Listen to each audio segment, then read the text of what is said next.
The following is an exclusive presentation of the NCCU Sports Network.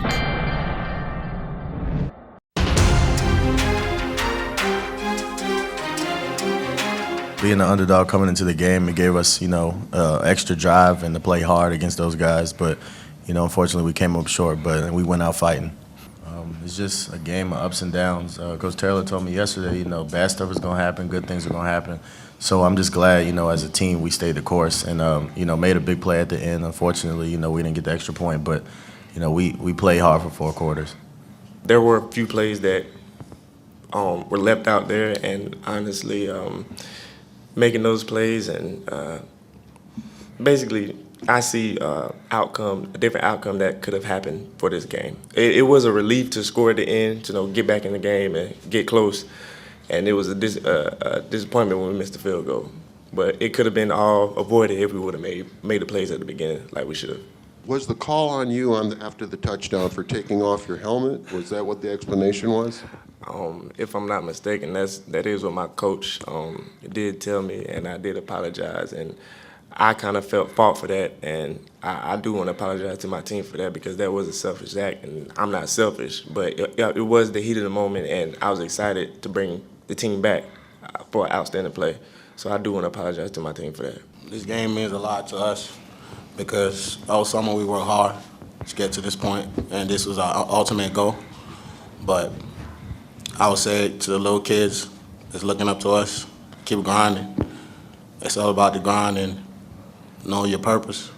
What was the defensive mindset there in the fourth quarter, giving the offense an opportunity over and over to stay in the game? How were you guys able to do that? I mean, you obviously did it in the first half too, but when it's that late, it means that much. I mean, we did it in the first, like I said, we did it in the first half. We got to do the same thing in the second half. We got to crank our motor, and we just got after them. What was the cause for Grambling State being able to score so early in the second half? They came out and scored on their first drive. Mistakes. I mean, you come out at halftime, we should be awakened, but it's just mistakes. What did you guys say to Quentin after the penalty to kind of pick him back up? That's my brother. I'm not going to beat him up or anything about that. We've been riding for 3 years, and he just made a mistake, but love him for it. I love him. The offense came into the game averaging like 40 points, and you held them to 1 touchdown. What was the game plan? What was the motivational speech or anything to kind of get those guys going and getting after them? We knew we had to be relentless and try to get out the quarterback, trying to flush him out the pocket. He had several times on third downs. He made some plays with his legs on some big third downs, and I thought he did a great job. But, winning first and second down were really big for us to try to neutralize their offense some. I thought we did a good job in the first half of trying to control the clock and making sure that we didn't turn the ball over too much as far as some 3-and-outs and obviously turnovers. So trying to neutralize them in all kind of different ways to try to keep that offense off the field. Explain that feeling coming out, into the dome and seeing all the fans in the stands and how that motivate the team in the first half of the game.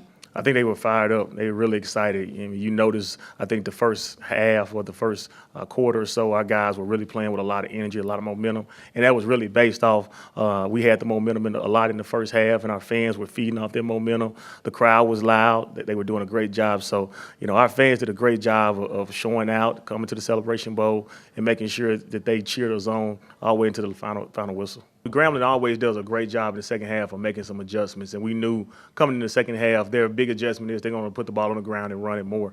So they did a great job with the opening drive when they got the chance to touch the ball to drive the football down the field. I think after that we kind of locked in.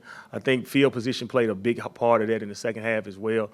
We were backed up probably 2 or 3 series in critical moments, and we just couldn't generate or try to flip the field more than anything. But I think, more than that, I think our second half adjustments were good. We also made some adjustments in the second half on the sideline, but we just didn't quite get to them as much as we would have liked to just because of the field position. So that was a key in the game. We talked about the underclassmen understanding that, we wanted them to listen to the celebration out there on the field. We wanted them to understand what just happened. They pulled the stage out and rushed us off the field. And keep that deep down. Keep that deep down in your heart, bury that a little bit, and make sure you understand you can use that for motivation going forward for the 2017 season.